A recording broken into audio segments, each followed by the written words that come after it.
एकदा मी जज असताना म्हणजे त्यावेळी मी बोललो, कारण मला आधी कळलं होतं. माझे जे काही सहकारी होते, मी डिस्ट्रिक्ट कोर्टात असताना त्यांनी सांगितलं की आम्हाला असं शिकवतात की तुम्ही सेफ ऑर्डर्स पास करा, की तुम्ही सेफ ऑर्डर्स पास करा नवीन आलेल्या जजेसना.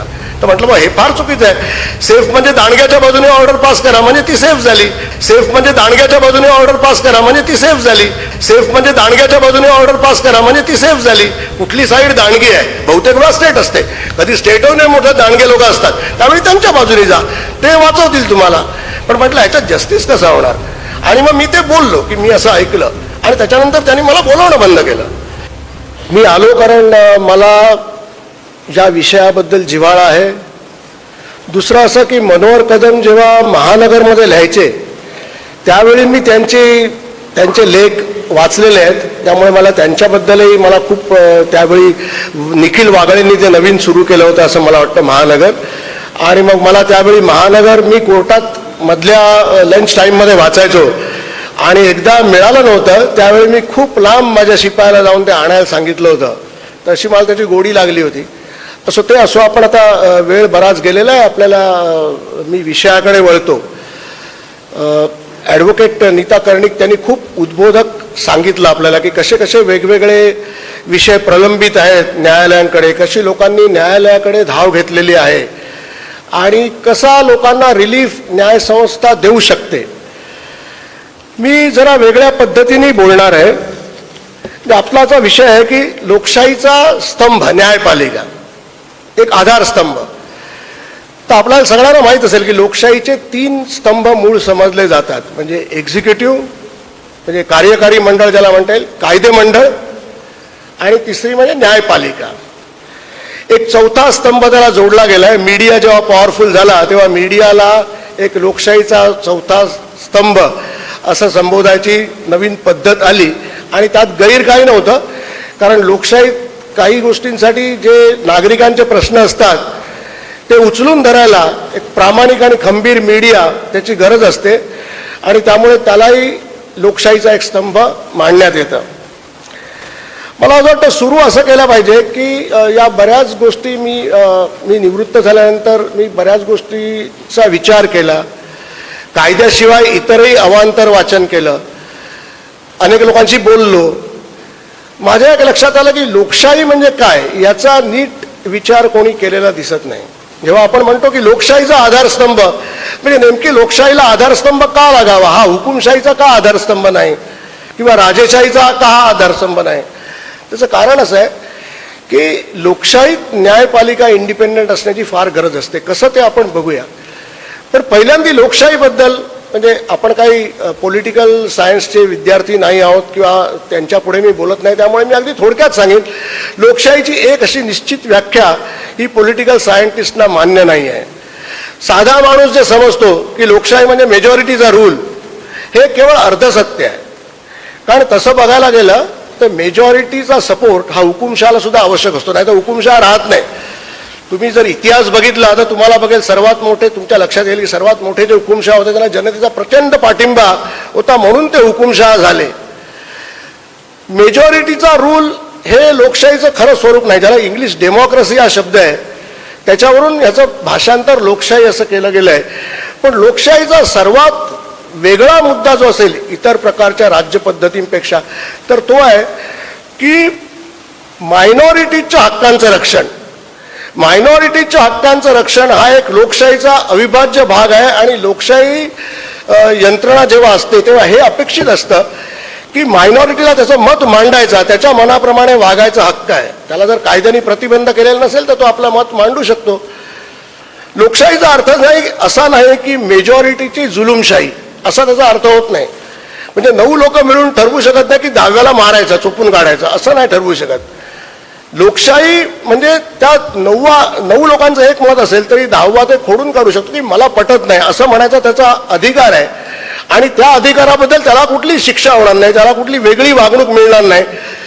याचं रक्षण करणारी जी यंत्रणा आहे ती लोकशाही असते. हे झालं लोकशाहीबद्दल. आता होतं काय की लोकशाही, आता आपल्याकडे रिटन कॉन्स्टिट्यूशन आहे. आपला देश बोलण्यासारखं बरंच आहे, पण आपला देश स्वतंत्र झाला असं आपण म्हणतो, म्हणजे ब्रिटिश येण्यापूर्वीचा जो भारत होता तोच पुन्हा तसा राहिला असं म्हणणं वेडगळपणाचं आहे. बऱ्याच वेळेला याच्याबद्दल विचार केला जात नाही. ब्रिटिश जेव्हा आले तेव्हा मी असं समजत होतो की 300 संस्थानं नवाब किंवा राजांची अस्तित्वात होती. त्यांचे कायदेही वेगळे होते बऱ्याच प्रमाणात, आणि अखंड भारताचा असं एकछत्री अंमल त्याच्यावरती नव्हता. मला एकाने करेक्ट केलं, 300 नाही, मला एका इतिहासकाराने सांगितलं जवळजवळ 500 होती म्हणून अशी संस्थानं. ब्रिटिश गेल्यानंतर जे राज्य स्थापन झालं ते लोकशाही गणतंत्र ज्याला म्हणतात ते. त्यामुळे असं म्हणणं वेडगळपणाचं ठरतं की तो भारत आणि हा भारत हा एकच आहे. हे जर म्हणणं आपण जर सोडून दिलं आणि हे लक्षात घेतलं की एक नवीन देश घटनेने जन्माला घातला ब्रिटिश गेल्यानंतर, तर बऱ्याचशा गोष्टींचा वादाचं निर्मूलन तिकडेच होऊ शकतं. प्रथा, परंपरा, सांस्कृतिक प्रथा या गोष्टी वेगळ्या आहेत, परंतु जी पॉलिटिकल पॉवर झाली, जो समाज स्थापन झाला, जे राज्य यंत्रणा जी अस्तित्वात आली, तिचा आणि त्या पहिल्या या राज्य यंत्रणेचा सुतराम संबंध नव्हता. हे अगदी निर्विवाद सत्य आहे आणि अगदी उघड आहे. किंबहुना त्या काळात जेव्हा ब्रिटिश आले त्यावेळी लोकशाही, गणतंत्र, नागरिकांचे हक्क अशा कल्पनाही नव्हत्या. मी थोडा हे काही कॉन्ट्राव्हर्शियल होतात, परंतु माझं असं मत आहे स्टडी करून की ह्युमन राईट्स किंवा माणसांचे हक्क ही भारतीय संकल्पना आहे असं मी मानत नाही. असं दाखवण्याचा प्रयत्न हे आपण पाश्चात्यांकडून घेतलेलं आहे, कारण मला तिकडे तसे खूप रेफरन्सेस मिळाले अगदी 16व्या शतकापासून, पण इथे तसे मिळत नाहीत. एनिवे, काही जण म्हणतात फार पूर्वी होते पण ते काळाच्या ओघात लुप्त झाले, असू शकेल. आता मग आपल्या कॉन्स्टिट्यूशननी जी ही लोकशाही अस्तित्वात आली, यात नागरिकांचे काही हक्क दिलेले आहेत, मूलभूत हक्क, म्हणजे त्याला फंडामेंटल राईट्स. आपल्याला जास्त लिगल किचकट डिस्कशनमध्ये मी जाऊ शकत नाही, कारण हे काही वकिलांसाठी नाही आहे संबोधन. तर मूलभूत हक्क म्हणून जे पार्ट 3 म्हणून आहे घटनेमध्ये, त्याच्यात हे मूलभूत हक्क दिलेले आहेत. त्यातले आपल्याला बरेचसे ऐकून माहीत असतील की जसं भाषण स्वातंत्र्याचा हक्क आहे, right to assemble peaceably and without arms, म्हणजे थोडक्यात असं प्रेशर ग्रुप स्थापन करणं, एकत्र जमणं, असोसिएशन, मागण्या करणं, सरकारवर इव्हन दबाव टाकणं ग्रुप्स बनवून, ट्रेड युनियन्स वगैरे जे त्या म्हणल्या, हा सगळा त्या हक्कातून निर्माण झालेल्या गोष्टी आहेत. नंतर एक इक्वालिटी बिफोर लॉ, म्हणजे इक्वालिटी बिफोर लॉ हे सुद्धा बऱ्याच वेळेला सामान्य म्हणजे मी या दृष्टीने म्हणतो की जे लिगल नॉलेज ज्यांना नाही आहे, ते लिगली ले पर्सन्स आहेत, त्यांना हे कळत नाही. त्यात संधीची समानता, ती समानता संधी आणि स्टेटसची आहे, म्हणजे इक्वालिटी ऑफ ऑपॉर्च्युनिटी आणि स्टेटस. बऱ्याच वेळेला काय केलं जातं की या घटनेतल्या मूलभूत तत्वांबद्दल शंका घेतली जाते आणि छुपेपणाने, उघडपणे बोलता येत नाही, छुपेपणाने त्याच्या विरुद्ध बोललं जातं आणि तो तसा एक विचार समाजात रुजवला जातो. उदाहरणार्थ जी समानता आहे, मी म्हणजे आपल्याला एकच उदाहरण देईन की समजा तुम्ही एखाद्याचा पाय मोडला आणि त्याला सांगितलं चल 1 किलोमीटरच्या शर्यतीत धावायचं आहे, पाय न मोडलेल्याले आणि तू, आणि दोघांनी सुरुवात करा, तर ती समानता होईल का? तुम्ही असं म्हणू शकता का की दोघांना समान संधी आहे? नाही आहे. आणि त्याला जर 500 मीटर पुढे ठेवलं तर ती समानता जास्ती आहे. म्हणजे संधीची समानता हे बऱ्याच वेळेला लक्षात घेतलं जात नाही. आता होतं काय, या डेमोक्रॅटिक राईट्समुळे, फंडामेंटल राईट्समुळे, आणि कुठलाही सरकार असो, एक्झिक्युटिव्ह गव्हर्नमेंट जे आहे यांना बऱ्याच वेळेला न्यायसंस्थेचा अडथळा होतो. आणि असं तज्ज्ञ मानतात की लोक काही म्हणत की कुठलंही एक्झिक्युटिव्ह गव्हर्नमेंट असलं तर that government would prefer meek आणि लेस रेझिस्टिंग जजेस. त्यांचे इंटरेस्ट त्यात असतात, हे उघड आहे. परंतु इथे जे इंडिपेंडन्स ऑफ ज्युडिशियरी हे जे म्हटलं जातं ना, त्याच्याबद्दल आपण नंतर बोलू की कशा प्रकारे ज्युडिशियरीचा इंडिपेंडन्स एक्सपेक्टेड आहे. पण मग एक्झिक्युटिव्ह गव्हर्नमेंटला बऱ्याच वेळेला त्यांची धोरणं राबवताना किंवा मेजॉरिटीच्या हिताची जी धोरणं असतील त्यात कधी कधी अल्पसंख्याकांचं किंवा उपेक्षित क्लास जो आहे त्यांचं हित जपलं जात नसेल, अशा वेळी सरकारला विशेष त्यांची पर्वा असायचं कारण नाही जर मेजॉरिटी त्यांच्याबरोबर असेल, कारण शेवटी निवडून यायचं असतं. मग अशा वेळी या लोकांच्या हक्काचं रक्षण करणं, जो लोकशाहीचा गाभा आहे, त्याच्यासाठी न्यायालय लागतात आणि म्हणून न्यायालय हा आधारस्तंभ आहे. आपल्या घटनेत आर्टिकल 32 प्रमाणे कोणी सुप्रीम कोर्टात दाद मागू शकतो थेट, जर फंडामेंटल राईट्सचं उल्लंघन झालं असेल तर.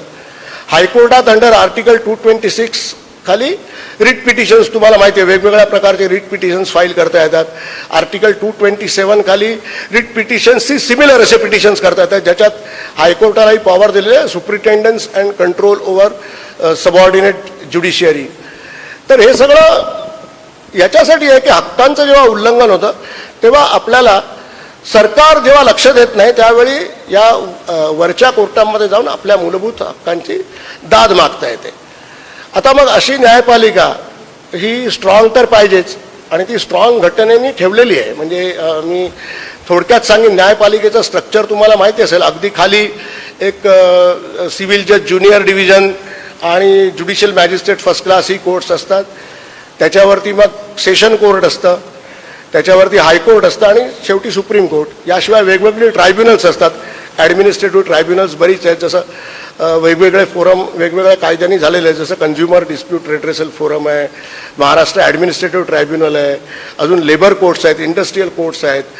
तर ही सगळी कोर्ट्सच आहेत. हा ज्युडिशियरीचाच एक भाग आहे.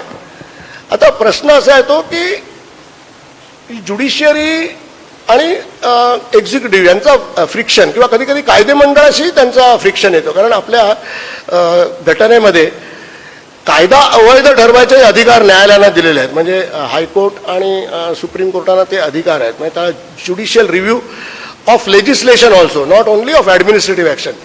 लेजिस्लेशनचा पण ज्युडिशियल रिव्ह्यू करून एखादा कायदा घटनाबाह्य ठरवता येतो.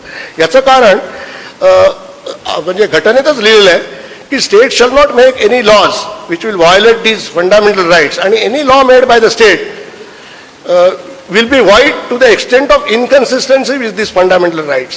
त्यामुळे असे वाद कोर्टापुढे येत असतात. आता यामुळे इंडिपेंडन्स ऑफ ज्युडिशियरी मान्य करावंच लागतं लोकशाही सरकारला, कारण त्यांना त्याशिवाय काही पर्याय नाही आहे. पण नक्की इंडिपेंडन्स म्हणजे काय? थिअरीमध्ये हे कोणीच असं म्हणूच शकत नाही कोणी की आपल्याला इंडिपेंडंट ज्युडिशियरीची गरज नाही, म्हणून प्रत्येकजण तेच म्हणतो इंडिपेंडन्स ऑफ ज्युडिशियरी, आणि घटनेत तरतुदी तशाच केलेल्या आहेत.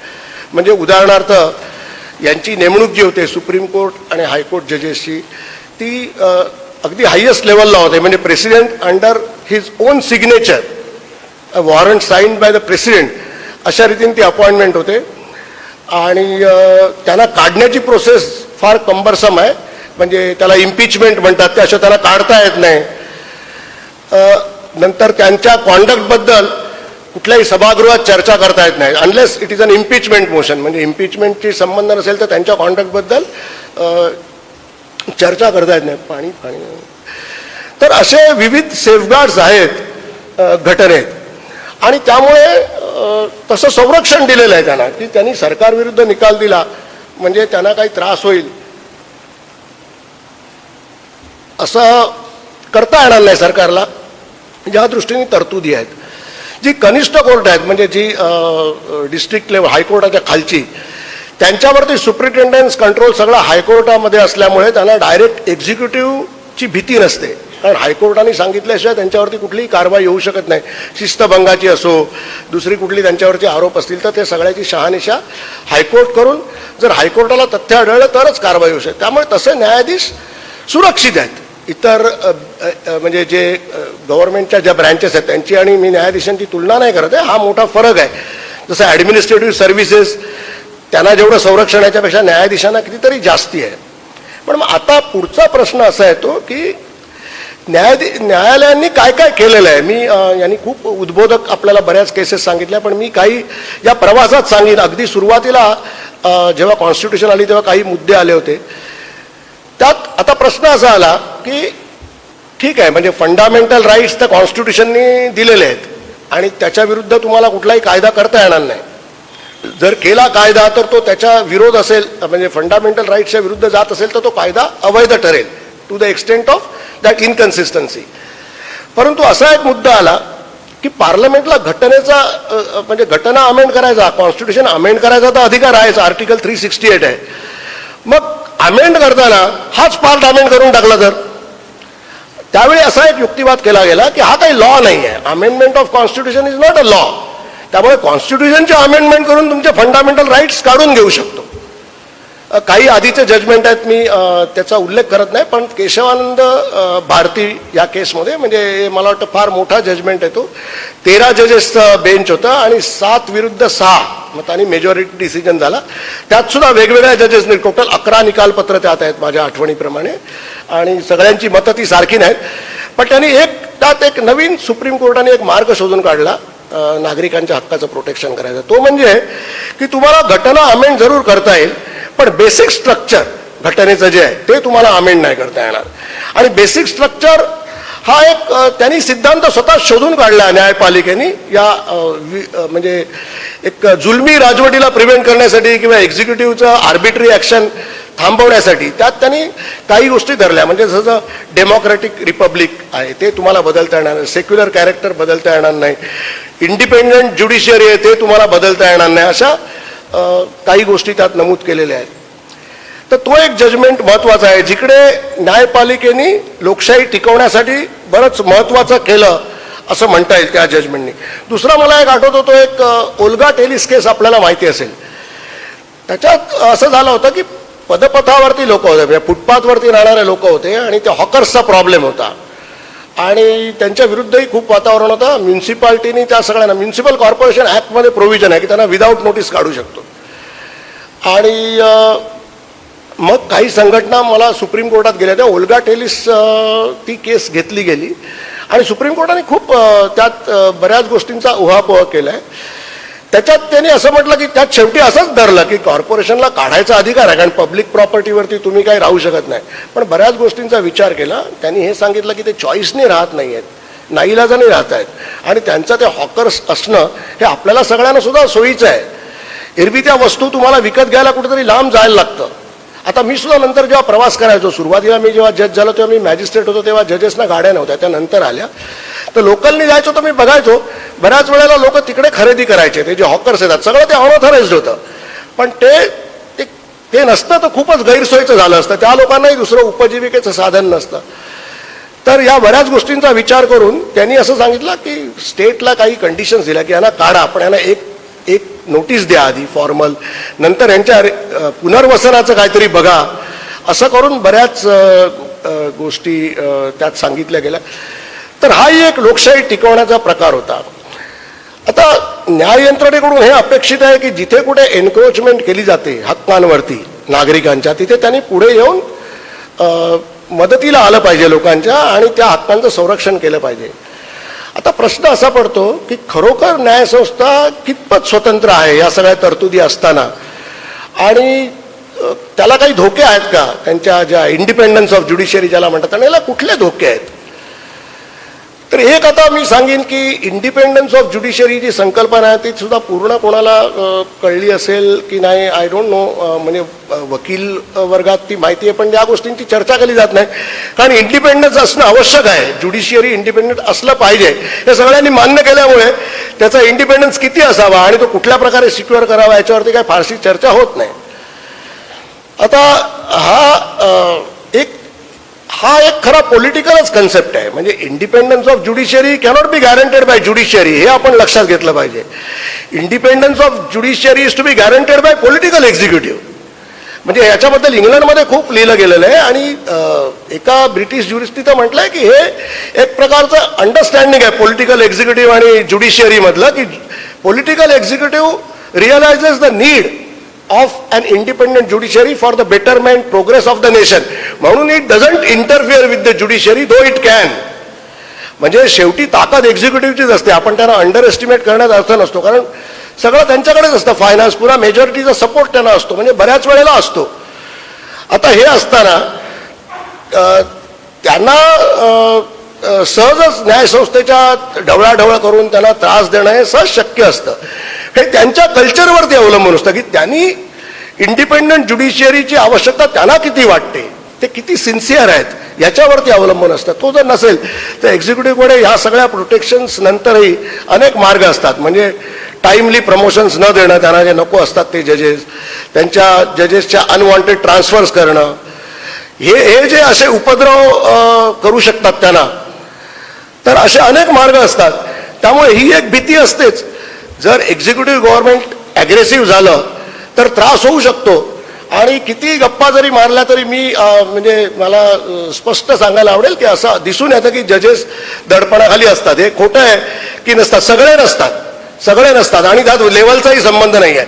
मी अशाही गोष्टी बघितल्या आहेत की अगदी खालच्या लेवलला मी अतिशय ब्रेव जजेस बघितलेले आहेत आणि अगदी वरच्या लेवलला कच खाणारे, जिकडे संधी होती तिकडे माघार घेणारे की नको ती भानगड म्हणून असेही जजेस बघितले आहेत. बऱ्याच वेळेला एका क्रिटिकनी म्हणजे ज्यांनी अभ्यास असा केला आहे त्यांनी असं विश्लेषण केलं आहे की जेव्हा कोलिशन गव्हर्नमेंट होती, वीक गव्हर्नमेंट्स होती, तेव्हा यांचं धाडस वाढलेलं होतं आणि जेव्हा मेजॉरिटी गव्हर्नमेंट, स्ट्रॉंग गव्हर्नमेंट्स होती तेव्हा यांनी कचखाऊ भूमिका घेतलेली आहे. आणि अशी पुस्तकं रिसर्च बरेच आहेत, हे सगळं बघता येईल.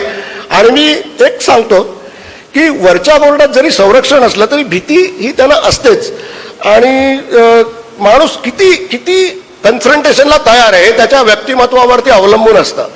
आणि जो एखादा माणूस असेल त्याला कन्फ्रंटेशन अजिबात नको असेल तर तो म्हणेल कशाला त्या भानगडीत पडा. आणि बऱ्याच वेळेला काय असतं की यातले मुद्दे दोन्ही बाजूनी म्हणजे असे बॉर्डर लाईन केसेस खूप असतात. तुम्ही काही व्ह्यू घेऊ शकता आणि त्यांचं पांडित्य एवढं असतं वरच्या कोर्टातल्या जजेसचं, इतकं ज्ञान असतं की ते निर्णय दुसऱ्या बाजूनेही घेऊ शकतात आणि त्याच्याही सुसंगत ते कारणं देऊ शकतात. आता प्रश्न काय होतो सांगतो, त्यात हा एक्झिक्युटिव्हची ॲटिट्यूड जेव्हा अशी वाईट असेल तर हा एक मोठा थ्रेट आहे ज्युडिशियरीच्या इंडिपेंडन्सला. दुसरं मला असं वाटतं की थ्रेट हा पॅराडॉक्सिकल आहे, थोडं मी बोलतो ते की मीडियाकडूनच आहे. आता मीडियाच्या प्रोटेक्शनसाठी ज्युडिशियरी आहे आणि मीडियाला ज्युडिशियरीची सर्वात जास्ती गरज पडते, पण थ्रेटही मीडियाकडूनच येतो. आणि मी प्रिंट किंवा टेलिव्हिजन मीडियाही जास्ती म्हणत नाही कारण त्यांच्यावर थोडी जबाबदारी असते, थोडी शहानिशा केली जाते. पण सोशल मीडिया नावाचा आहे जो उपद्रव, नवीन मी उपद्रव असंच म्हणतो, हा कारण हे भाडोत्री असतात. मला हे पहिल्यांदा माहीत नव्हतं, मला असं वाटतं की जेन्युइन एवढ्या लोकांची मतं आहेत, पण नंतर मला कळलं की हे लोक पेड असतात आणि त्यांचं ऐकून त्यांना जेन्युइन लोकही नंतर जॉईन होत असतील कारण त्यात विचार करायला लागत नाही, 2-4 वाक्य टाकायची, दुसरा एक वाचतो अरे झालं. तर हा जो क्रिटिसिझम आहे हा एक अत्यंत अननेसेसरी क्रिटिसिझम आहे. मी असं म्हणत नाही की judicial judgement should not be criticise, उलट मी त्या बाबतीत प्रोग्रेसिव्ह आहे. माझं असं मत आहे की तुम्ही करू शकता, पण माझं एक म्हणणं आहे की तो criticism should be based on the legal soundness or otherwise of that judgement. तसं होत नाही कारण क्रिटिक्सना इथे बरेच पत्रकार आहेत, त्यांची क्षमा मागून मी म्हणतो की न्यायालयीन प्रक्रियेबद्दल बहुतेकांना काही माहिती नाही. मला त्यांचं लिखाण जे कळतं त्याच्यावरून मला असं वाटतं त्याला कुठल्याही प्रकारचा त्यांनी त्याच्याबद्दल जास्ती सिरियस विचार केलेला नाही आहे. काही अपवाद असतात जे स्टडी करून लिहितात, पण कसं असतं की एक परसेप्शन बनलेलं असतं. पूर्वीच्या काळात जजेसना प्रसिद्धी कमी मिळायची, आता प्रसिद्धी खूप मिळते. त्याचा फायदा आणि तोटा दोन्ही आहे. म्हणजे कधी कधी नको तेव्हा प्रेस मिळते. म्हणजे काही क्षुल्लक बातम्या ज्या मी टाइम्समध्ये बघतो की हेडलाईन येते की हायकोर्टाने सांगितलं, तर 100 वर्षापासून तोच लॉ आहे, त्यात काही नाही, विशेष काही केलेलं नसतं. पण त्या रिपोर्टरला काहीतरी लिहायचं असतं तर तो देतो की हायकोर्टाने असं केलं. लगेच लोकांना वाटतं काहीतरी नवीन केलं ही स्तुती. आणि एखादी नॉर्मल गोष्ट केली तरी त्याच्यावरती खूप टीका होऊ शकते. ते कसं प्रोजेक्ट केलं याच्यावरती जातं. या आपला समाज विसंगतीने भरलेला आहे. आपण एकीकडून युनिफॉर्मिटी म्हणतो, पण आपण बघतो जेव्हा मोठे लोक इन्व्हॉल्ड असतात तेव्हा आपली सुद्धा ती प्रक्रिया समान आणि संत इक्वली ऑपरेट होणारी अशी असावी अशी आपली अपेक्षा नसते. म्हणजे अगदी विचारवंतांची सुद्धा अपेक्षा नसते. त्यांना वाटतं आता या संस्थेने थोडं बदललं पाहिजे, आता थोडं वेगळं वागलं पाहिजे. पण जो खरा न्यायाधीश असतो तो असं कधी होऊ देणार नाही. He will go by the letter and spirit of law, he will go by the constitutional principles. अनेक गोष्टी अशा आहेत. तर हा जो एक थ्रेट आहे, पण होतं काय की असं कोणी असं म्हटलेलं आहे की जो सज्जन माणूस असतो किंवा गुणी माणूस असतो त्याला सर्वात जास्ती भीती रेप्युटेशनचा लॉस व्हायची असते. त्याला ट्रान्सफरची नसेल किंवा दुसरं तुम्ही किती त्याला सिक्युरिटी दिली, घटनात्मक तरतुदीने त्या नोकरीला काही होत नाही किंवा त्याच्या पदाला कुठल्याही प्रकारे बाधा येत नाही. पण रेप्युटेशनचं काय, तुम्ही जर असं टार्निश करायला लागलात रेप्युटेशन तर त्या नुसत्या तिथेही आपल्याला काही म्हणजे बिघडणार नाही फारसं. पण होतं काय की टार्निश झालेलं रेप्युटेशन घेऊन वरच्या कोर्टात गैरसमज करून घेऊन किंवा निवान एक्झिक्युटिव्ह गव्हर्नमेंटला एक हँडल मिळतं. समजा त्यांना एक XYZ जज आवडत नाही आहे त्याच्या काही निर्णयामुळे, पण त्यांना काही विशेष करता येत नाही आहे. अशा वेळी त्या जजची कुठली तरी अशा ऑर्डर्स त्यांना मिळाल्या की ज्याच्यावर सोशल मीडियामध्ये काहूर उठलं तर मग ते मोठ्या गंभीरपणाने सांगू शकतात की हे बघा असं असा वाद आहे, तर याला काहीतरी पनिशमेंट म्हणून, पनिशमेंट म्हणजे वरच्या ज्युडिशियरीला ट्रान्सफरशिवाय काय करता येत नाही, खाली जनरली तसंच होतं. आणि पण काय होतं त्याच्यामुळे लोकापवाद निर्माण होतात. त्याच्यावरती स्टोरीज बिल्ड केल्या जातात की का झाली, कारण कोणालाच खरं माहीत नसतं आणि मग त्याचा परिणाम त्या जजचं मनोधैर्य खच्ची होण्यात होतो. अर्थात याला अपवाद आहेत, म्हणजे प्रत्येकाचं वेगळं असतं हे मी सांगेन, पण मी आता जनरल जे बोलतोय की भीती कुठल्या कुठल्या ह्याच्यामुळे असते. जर आपण न्यायसंस्था स्ट्रॉंग पाहिजे असं आपण अपेक्षित तर आपण करतो, आपल्याला आपण टीकाही करतो जर ते स्ट्रॉंग दिसून आले नाही, तर पण आपण आता विचार असा करतोय की असे कुठले फॅक्टर्स आहेत ज्याच्यामुळे हे वीक होतं. जर आपल्याला खरोखर स्ट्रॉंग न्यायसंस्था पाहिजे असेल तर आपल्याला विचार करायला लागेल की कशी स्ट्रॉंग करता येईल. तर नुसतं त्यांच्यावरती टीका करून चालणार नाही. तर आता काही गोष्टी जस्ट एक मीडियाचं झालं, दुसरं मी म्हणेन की वरची ज्युडिशरी सुद्धा थोडीफार रिस्पॉन्सिबल आहे. कारण न्यायाधीशांची जी प्रतिक्रिया आहे, मी अगदी स्पष्ट सांगतो, ही प्रतिक्रिया एखाद्या भेकर माणसाची असावी तशी बऱ्याच वेळेला झालेली आहे. मी इथे म्हणजे जस्टिस गोखले साहेब बसलेले आहेत, पण त्यांची क्षमा मागून मी सांगेन, माझ्यापुढे एक केस होती, त्याच्यात माझा कलिग सहकारी सेशन जज आरोपी होता आणि मोक्काखाली तो पकडला गेला होता. आणि तेव्हा जी नांगी टाकली होती ज्युडिशरीने, त्या सस्पेंड डिसमिस तर केलाच होता सर्व्हिसमधून. आणि काय झालं, खटला चालला तुमच्या पुढे, तो माझ्या पुढे चालला की तुम्हाला सगळंच कळतं, कारण सुरुवातीला बेलला किंवा हे तुम्हाला कळत नसतं, सगळे कागदपत्र तुमच्या पुढे येतात. तिथे असं झालं होतं, डिसमिस करण्यापूर्वी बऱ्याच वर्तमानपत्रात येत होतं, एका गँगस्टरशी काहीतरी संभाषण केलं जातं, त्याला काही काम सांगितलं जातं, त्याच्यावरती आरोप होता. तर ते अगदी संभाषणसारखं यायचं, म्हणजे त्या जजचं नाव, मग त्या गँगस्टरचं नाव, मग अरे ऐसा तो, असं अगदी रसभरीत, अगदी टाइम्ससारख्या पेपरात ते यायचं. मला आढळून आलं की तसं संभाषणच नव्हतं त्या टेपमध्ये. म्हणजे त्याची हिंमत बघा, इतकं खोटं त्यांनी पसरवलं. दुसरं, हायकोर्टाने जे डिसमिस केल्यानंतर त्यावेळी एक जे केस संपल्यानंतर माझं बोलणं काही जजेसशी झालं त्याच्याबद्दल, कारण मी त्यावेळी सबऑर्डिनेट ज्युडिशरी होतो. डायरेक्ट हायकोर्ट जजेसशी आम्ही बोलायची आमची हिंमत नव्हती, कारण अशी प्रथाही नाही आहे आणि वी मेंटेन दॅट डिस्टिंक्शन. पण मला त्यावेळेचे जे रजिस्ट्रार होते तेही नंतर हायकोर्ट जज झाले, त्यांना मी म्हटलंय कसं भयंकर, आणि हे ॲग्रीड विथ मी. तर झालं काय होतं, त्यावेळी जे चीफ जस्टिस होते बॉम्बे हायकोर्टाचे, हे पुढे सुप्रीम कोर्टाचे पण चीफ जस्टिस झाले. यांना पोलिसांनी फक्त एक टेप दाखवली होती की हे असं बोलणं आहे, आणि लगेच त्यांनी मोठा गंभीर चेहरा करून, कारण माझे पोलीस अधिकारी मित्र होते, मी सतत क्रिमिनल काम करत असल्यामुळे, तरी लगेच अरे केवढं भयंकर आहे, ताबडतोब डिसमिस करा. मी त्या रजिस्ट्रार साहेबांना, जे पुढे जज झाले तेही, त्यांना म्हटलं की चीफ जस्टिस त्या पर्टिक्युलर जजचा आवाज ओळखत होते का? नाही म्हणे. म्हटलं मग त्यांनी जर सांगितलं असतं की हा माझा आवाज आहे तर मला डिसमिस केलं असतं का? त्यांच्याकडे उत्तर नव्हतं. पण अशा टाईपची परफंक्टरी एन्क्वायरी, टेप सुद्धा न ऐकता केलेली, काहीतरी थातूर मातूर, हे दाखवण्यासाठी केलेलं असतं. मला आठवतं की त्यावेळी त्याला बेल देणं किंवा अगदी व्हॅलिड ग्राउंड्स होती. मी आता नंतर सगळं बघितलं, त्यावेळी त्याला 26 महिने आतमध्ये ठेवलं गेलं. त्याला मी सोडल्यानंतर मला माहीत होतं की याच्यावरती टीका होणार, म्हणून मी त्यावेळी पद्धत नव्हती तेवढी, मी सीडीमध्ये सगळं, युजली मी जजमेंट डिक्टेट करायचो आणि तिथे मी सीडीज तयार केली. आणि मला माहीत होतं मीडियाकडे मी सीड्या म्हटलं देऊन टाका, म्हणजे चुकीचं रिपोर्टिंग होणार नाही, आणि मी त्याच्यामुळे त्याच्यावर टीका नाही झाली. नाही तर काय काय झालं असतं आय डोंट नो. माझ्या ज्या काही सहकारी कलिग होत्या न्यायाधीश, त्या महिला कलिग्सने त्याच्यापैकी दोघींनी मला वॉर्न केलं होतं की तुम्हाला आता हायकोर्ट काहीतरी करेल, कारण त्यांनी डिसमिस केलंय, तुम्ही कसं सोडता. पण मजेची गोष्ट अशी की ते अपील समरीली डिसमिस झालं. आता त्या बाबतीत ज्युडिशरीने पूर्णपणे कच खाल्ली होती असं माझं मत आहे. त्या न्यायाधीशात तो न्यायाधीश कसा होता, तो मेरिटेरियस होता की नाही हा भाग वेगळा, मी त्या वादात जाऊ शकत नाही, त्याचे काही दुर्गुण असतील, दुसरे असतील. पण हा जो होता ही एक प्लॅन्ट केलेला एव्हिडन्स होता त्याच्या अगेन्स्ट. आणि विच इज जे अगदी रेअर आहे, म्हणजे तुमच्यापैकी जे लॉयर्स असतील त्यांना कळेल की summary dismissal of a criminal appeal in MCOCA, म्हणजे पूर्ण जजमेंटनी दिलेलं असं क्वचितच होतं. माझ्या माहितीत तरी दुसरं नाही आहे, मी एकच बघितलं एवढं. ते तसं झालं, म्हणजे इतकी ती निरर्थक केस होती, हे जजमेंट वाचूनच कळलं, म्हणजे without calling for the record. तर आता अशा परिस्थितीत त्यावेळी का तुम्ही नाही केलं, त्याचं एकच कारण आहे, तो जज होता. आणि आम्हाला हे दाखवायचं असतं की आम्ही किती चांगले आहोत, आम्ही किती निपक्षपाती आहोत. आम्ही जर असं आमचं म्हणजे त्याला दिला तर असं म्हणणार बघा लोक वाईट म्हणतील आम्हाला, हेच कारण असं. तर दुसरं काय आहे कारण त्यांच्या ज्ञानाविषयी मला कुठल्याही प्रकारे शंका नाही आहे की गोष्ट कशी सिद्ध होते किंवा ते इतके अज्ञ असतील की पोलीस फॅब्रिकेट करतात हे त्यांना माहीत नव्हतं असं नाही. नडियादची गोष्ट, नडियादला फार वर्षांपूर्वी एका मॅजिस्ट्रेटला मारलं होतं, पोलिसांनी मारलं होतं आणि थोडीफार गोंधळ झाला म्हणून त्या मारणाऱ्या पोलिसांनी सेशन कोर्टात सरेंडर केलं आणि अँटिसिपेटरी बेल मागितला आणि त्याला सेशन जजनी ताबडतोब दिला. नंतर कोणीतरी ज्युडिशियल ऑफिसर्स असोसिएशननी सुप्रीम कोर्टात तार केली, हायकोर्टानेही काही केलं नाही, गुजरात हायकोर्टाने सुप्रीम कोर्टात तार केल्यानंतर सुप्रीम कोर्टाने या सगळ्या गोष्टींची गंभीर दखल घेतली, त्यांनी सगळ्यांवर टीका केली. पण हे पण काय, सेशन जज का घाबरला? कारण ते मॅजिस्ट्रेटची बाजू घेतली तर तो पक्षपाती ठरू शकतो, पण मॅजिस्ट्रेटच्या विरुद्ध गेला तर हा किती मोठा, किती महान जज हा, असं करून या एकतर म्हणजे भीतीने किंवा खोट्या स्तुतीच्या अपेक्षेने अशा गोष्टी केल्या जातात. हा एक दुसरा फॅक्टर आहे आणि याच्यात मीडियाचा रोल खूप असतो.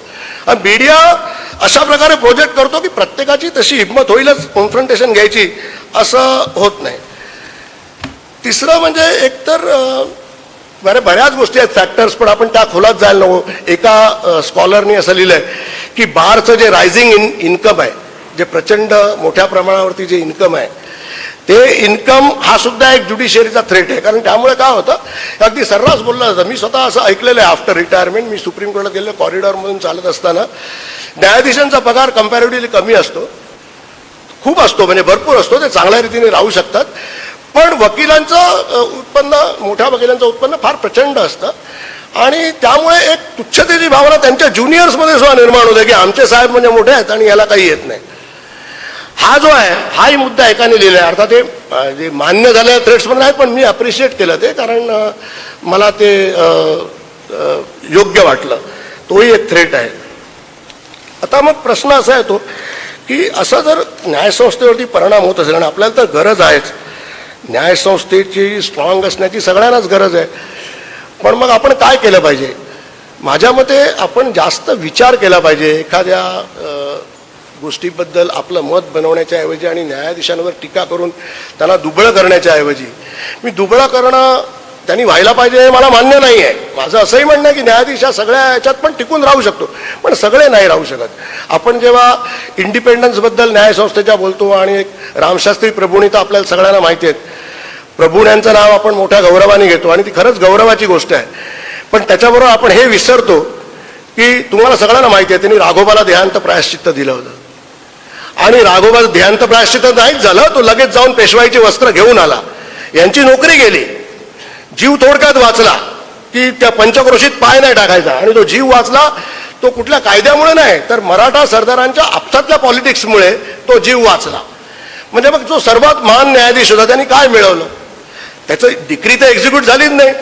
राघोबा झाला पेशवा, वरती हे वाचले, हे नशीब, वाचलेच असते असं काही नाही आहे, जीवच गेला असता, नोकरी तर गेलीच. आणि या गोष्टी आहेत. मग आपण तो विचार केला का की त्यावेळी काय? आता मी तुम्हाला सांगतो, मला जो आलेला अनुभव आहे ते सांगतो. होतं काय की एखादा जर योग्य निर्णय धाडसी घेतला गेला आणि सरकारच्या विरुद्ध गेला आणि जर त्या न्यायाधीशाला त्रास झाला तर लोकांमध्ये त्याचा प्रतिसाद उमटत नाही. मी असं म्हणत नाही की ही काही लोकाभिमुख संस्था नाही आहे, किंबहुना हे काही मेजॉरिटेरियन फोर्सेस किंवा असे डिसिजन्स घेत नाहीत, ते म्हणजे मायनॉरिटीच्या बाजूने सुद्धा बऱ्याच वेळेला जातील किंवा कसे, त्यामुळे ते पॉप्युलर दरवेळी असतीलच असं नाही आहे. पण मग हा जो प्रॉब्लेम तयार होतो त्याचं कसं निराकरण करायचं? कारण त्याला पाठिंबा कोणाचा राहणार? रामशास्त्रीला जसं वाचवलं, पण वाचवलं तर नोकरी गेली, बरेच जर तरुण नसतील त्याच्यासाठी. हायकोर्टही अशासाठी जबाबदार आहे. मी म्हणतो की आत्तापर्यंत मी बऱ्याच वेळेला, मी असं कधीच म्हणणार नाही की ज्युडिशियरीत करप्शन नाही, म्हणजे फार कमी आहे इतर ब्रँचेसच्या मानाने आणि क्वचित असं कधीतरी होत असेल, पण मुद्दा तो नाही आहे. मुद्दा हा आहे की आत्तापर्यंत मी ज्या केसेस बघितल्या जिथे जजेसची क्रेडिबिलिटी किंवा विश्वासार्हता धोक्यात आली, ती प्रत्येक वेळी सब्जेक्टच्या बाजूने म्हणजे त्या माणसाच्या बाजूने ऑर्डर केल्याने किंवा आरोपीच्या बाजूने ऑर्डर केल्याने किंवा जामीन दिल्याने ही धोक्यात आलेली आहे. जामीन न दिल्याने कोणाचीही धोक्यात आलेलं नाही. आणि मी तुम्हाला अशा केसेस सांगतो की अगदी काही कारण नसताना जामीन महिने नाकारला जातो, पण ते सेफ राहतात. कारण शेवटी त्याच्यावर काही जबाबदारी नसते, तो आधीच पकडलेला असतो, त्याच्या विरुद्ध बरंच काय 5-10 हजार पाणी आरोपपत्र टाकायची आता पद्धत झाली, ते वाचूच शकत नाही कोणी. तर त्यामुळे तो नाकारणं हे नेहमीच सोपं असतं. मी ज्युडिशियल अकॅडमीमध्ये गेलो होतो एकदा मी जज असताना म्हणजे त्यावेळी मी बोललो, कारण मला आधी कळलं होतं. माझे जे काही सहकारी होते, मी डिस्ट्रिक्ट कोर्टात असताना, त्यांनी सांगितलं की आम्हाला असं शिकवतात की तुम्ही सेफ ऑर्डर्स पास करा नवीन आलेल्या जजेसना. तर म्हटलं मग हे फार चुकीचं आहे. सेफ म्हणजे दांडग्याच्या बाजूने ऑर्डर पास करा म्हणजे ती सेफ झाली. कुठली साईड दांडगी आहे, बहुतेक वेळा स्टेट असते, कधी स्टेटवर मोठे दांडगे लोक असतात, त्यावेळी त्यांच्या बाजूने जा, ते वाचवतील तुम्हाला. पण म्हटलं ह्याच्यात जस्टिस कसा होणार. आणि मग मी ते बोललो की मी असं ऐकलं, आणि त्याच्यानंतर त्यांनी मला बोलावणं बंद केलं, कारण त्यांना राग आला खूप. आणि तेव्हा माझ्याबरोबर तेव्हाचे हे पण होते चीफ जज मॅजिस्ट्रेट्स, मग बोलायला लागले की असं झालं एका ठिकाणी. पण हा जो दुसरा पर्याय, मी तुम्हाला एकच गोष्ट सांगतो, एक आपल्याला जे पत्रकार आहात त्यामुळे तुम्हाला एक बेबी पाटणकर म्हणून, मला कुठल्या आरोपीचं काही उदात्तीकरण का ते आरोपी नव्हते की ते गुन्हेगार नाही तसं म्हणायचं नाही, एक बेबी पाटणकर म्हणून खूप पब्लिसिटी दिली होती. ते प्रचंड नार्कोटिक्सचा साठा मिळाला वगैरे, सगळ्या पेपरमध्ये फ्रंट लाईनवरती होतं. तर मी बघितलं, माझ्या पुढे ती हायकोर्टात आली, तर 5 मिनिटात बेल दिला. त्यात गंमत तुम्हाला सांगतो, तो जो साठा सापडला होता, तो जो केमिकल अनालिसिसला पाठवला, तर ते अजनोमोटो होतं असं दिसून आलं. अजनोमोटो तिच्याकडे सापडला नव्हता. आणि मजेची गोष्ट काय, एका कॉन्स्टेबलकडे सापडला होता. आणि त्याला अटक केल्यानंतर त्यांनी सांगितलं की मी ह्या बाईकडून घेतला, ज्याला कायदेशीर एव्हिडन्स म्हणून व्हॅल्यू काय नाही, पण इन्व्हेस्टिगेशनसाठी वापर करू शकता. आता तो जे अजनोमोटो त्याच्याकडे मिळालं, त्यांनी सांगितल्यामुळे त्या बाईला पकडलं. ठीक आहे, इथपर्यंत ठीक आहे. आता अजनोमोटो निघाल्यावर आली प्रॉब्लेम, काय करायचं. त्या ह्याच्यात असं आहे की तरतूद की तुम्ही परत सेंट्रल लॅबोरेटरीकडे पाठवण्यासाठी कोर्टाची परवानगी लागते. ती न घेता आणि पुन्हा पाठवलं, तर पुन्हाही तोच रिपोर्ट आला. म्हणजे तर त्यावेळी सेशन जजने अजिबात सोडलं नाही दिलं, आणि हायकोर्टात आलं. मला तर धक्का, मी पण पेपरमध्येच वाचलं होतं, ते अजनोमोटो होतं मला माहितीच नाही, आणि ही बातमी कुठेही प्रसिद्ध झाली नव्हती. कारण या क्रिमिनल जे रिपोर्टिंग चालतं हे मला नंतर कळलं, हे सगळ्या बातम्या पोलिसांकडूनच मिळत असतात, आणि पोलीस त्यांना पाहिजे तेवढं एक फेवरेबल गोष्टी त्यांना सांगत असतात. तर अजनोमोटो, आता त्या जजला माझ्या मते ते डिपार्टमेंटल ॲक्शनची गरज होती की अजनोमोटो सापडलेला असताना तू का डांबलस, पण तसं कोणी करणार नाही. पण जर त्याला पहिल्या दिवशी बेल दिला असता की ह्या बाईचा काही संबंध नाही, त्या कॉन्स्टेबलकडे मिळालं, आणि जर त्याच्यात काही हिरोईनचं किंवा कसलं पर्सेंटेज, तर त्रास होऊ शकला असता. मी बघितलं की जेव्हा खोटं करतात तेव्हा या यंत्रणा जास्त ॲग्रेसिव्ह असतात. खोटं जेव्हा करतात, मला पहिल्यांदा आश्चर्य वाटतं की खोटं केल्यावर ते काय ॲग्रेसिव्ह. मग मला कळलं की त्यांना त्या केसची भीती नसते, आपण खोटं करतोय लक्षात येईल, आणि त्यामुळे आपल्या सगळ्या एकंदर पद्धतीलाच भीती वाटेल. आता माझ्याकडे एक असं, मला माझ्या केसेस म्हणून सांगायचं नाहीत, पण ही उदाहरणं मला माहिती आहेत. म्हणून एकदा काय झालं होतं, नार्कोटिक ड्रग्सचे कंट्रोल ब्युरोने एकाला पकडलं होतं, आणि त्यांची केस अशी होती की आम्हाला सिक्रेट इन्फॉर्मेशन मिळाली, आम्ही ट्रॅप लावला एका ठिकाणी, तिकडे गेलो पंच वगैरे घेऊन, तिकडे हा माणूस आला, आणि तो आल्यावरती आम्ही त्याला पकडलं, त्याच्याकडे तो स्टॉक मिळाला. आता त्या माणसाने काय केलं, तो हुशार होता माणूस, त्यांनी काय केलं की बाबा मला आदल्या दिवशी पकडून पोलिसांनी नेलं, आणि माझ्या सोसायटीचा जो CCTV फुटेज आहे त्याच्यात हे सगळं दिसतंय, आणि तो CCTV फुटेज त्यांनी हजर केला. त्याचं म्हणणं की मला जर आदल्या दिवशी 12 वाजता पकडून नेलंय, आणि त्यात ते ऑफिसरचे चेहरे वगैरे दिसत होते, तर मग मला त्या ट्रॅपची तुमची सगळीच केस गेली खोटी. मजा काय झाली, मला हे कळलं की सेशन कोर्टाने ती बघितली, आणि नंतर सांगितलं की हा ट्रायलचा मुद्दा आहे, सध्या त्याचा विचार नाही करता येणार. मला सांगा, ह्याला एक्सप्लेनेशनही विचारलं नाही की बाबा, माझ्या पुढे आले तर एकदम ॲग्रेसिव्ह होते, म्हणजे ते ट्रायलचा मुद्दा आहे असं आहे. म्हटलं ठीक आहे, तुम्ही 12 वाजता पकडल्यानंतर त्याला सोडलं का, एवढं तरी मला सांगा.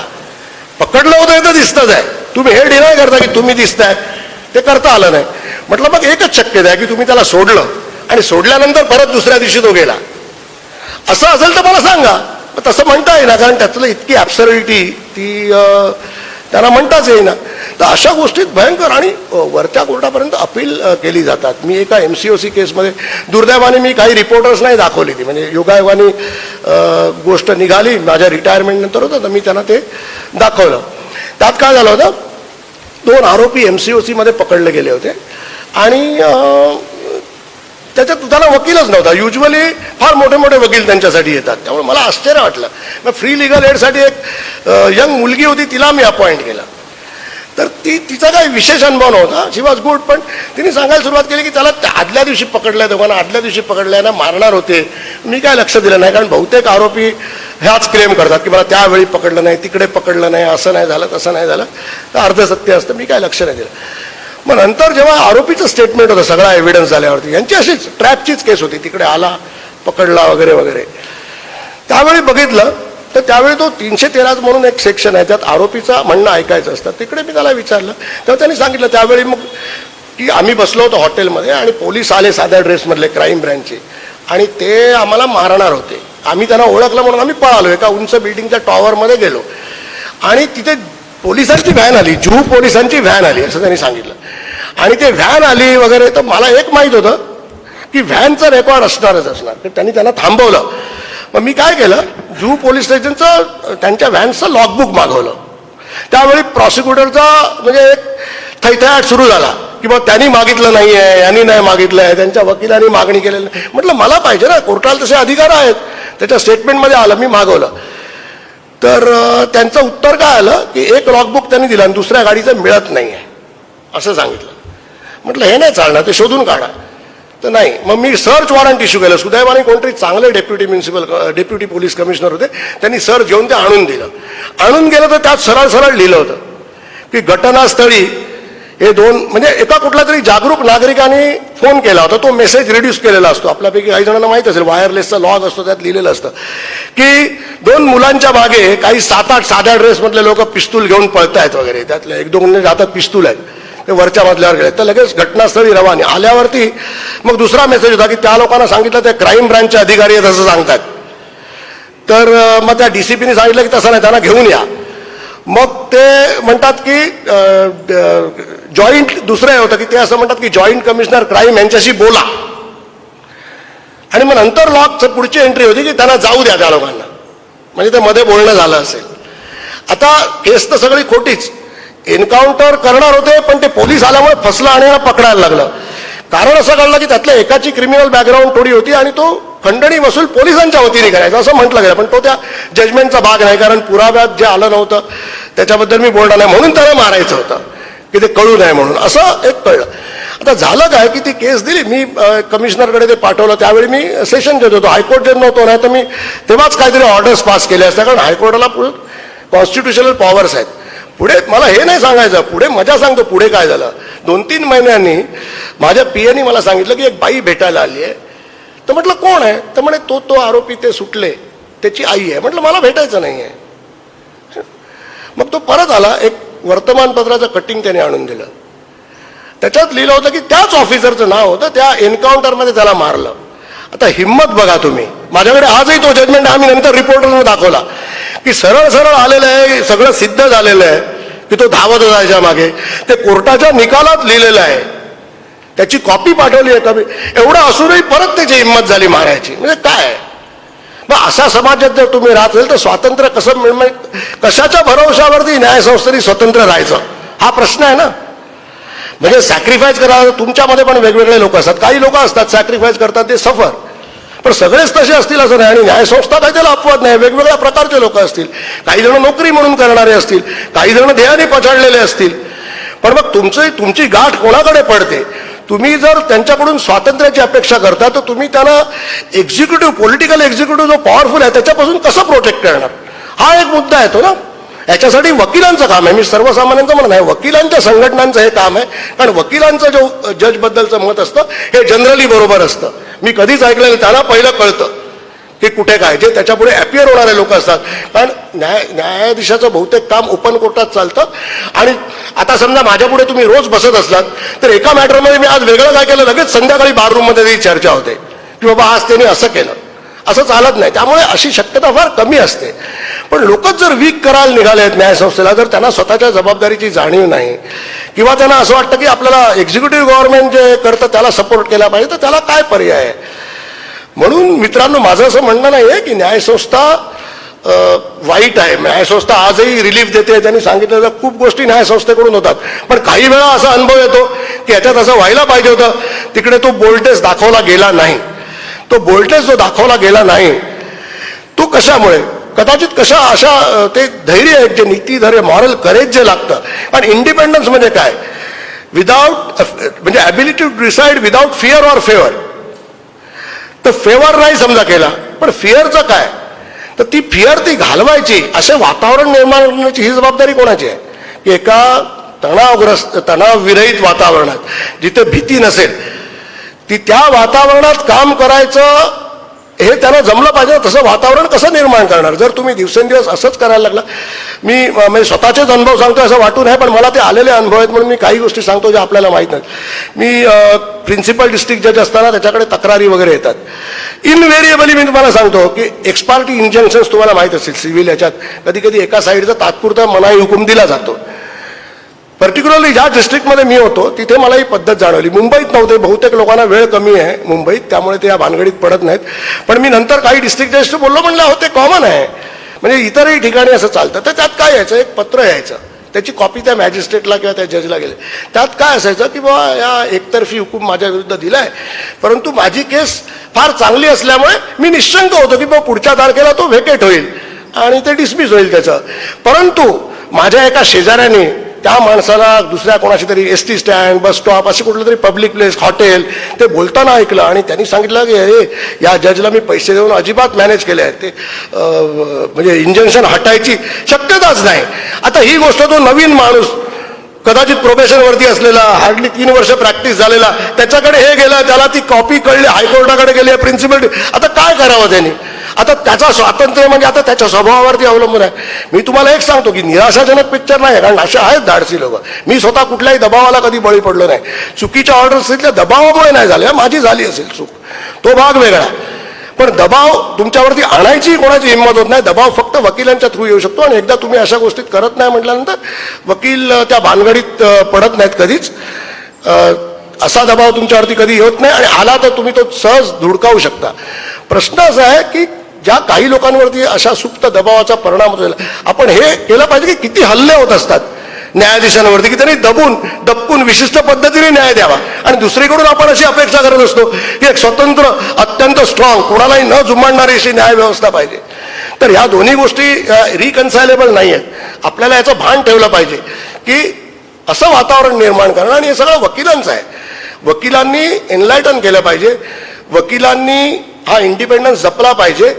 आणि म्हणजे न्यायाधीशांच्या इंडिपेंडन्सचा जेव्हा प्रश्न येतो तेव्हा त्यांची पॉलिटिकल आयडिओलॉजी, कास्ट, कम्युनिटी या गोष्टींनी त्यांनी वाहवत जाता कामा नये. पण तसं कधी कधी दुर्दैवाने होतं, जनरली होत नाही. Generally bar always supports an impartial and independent जज.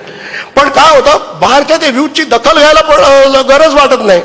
वरच्या ज्युडिशियरीचे कधी कधी कान भरले जातात. काही काही मिथकं आहेत, म्हणजे आता मी जास्त खोलात जाऊ शकत नाही कारण हे फार लिगल सब्जेक्ट्स आहेत. कॉलेजियम सिस्टीम वगैरे ह्याच्याबद्दल सुद्धा बरंच बोलण्यासारखं आहे.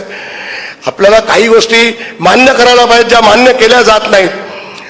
पण एवढं सगळं असू नये, मी म्हणेन की आपण लोकशाही काय हे आपण थोडक्यात बघितलं, आणि किती महत्त्वाचं आहे की राईट टू डिसेंट, त्यांनी जसं म्हटलं तसं, आणि त्याचे राईट्स प्रिझर्व करणं, यातला राईट टू डिसेंट हा एक आहे महत्त्वाचा. हे प्रिझर्व करण्यासाठी न्याय यंत्रणा किती स्ट्रॉंग आणि निपक्षपाती असणं जरुरीचं आहे हे आपण बघितलं. आणि उदाहरणं अशी अनेक देता येतील.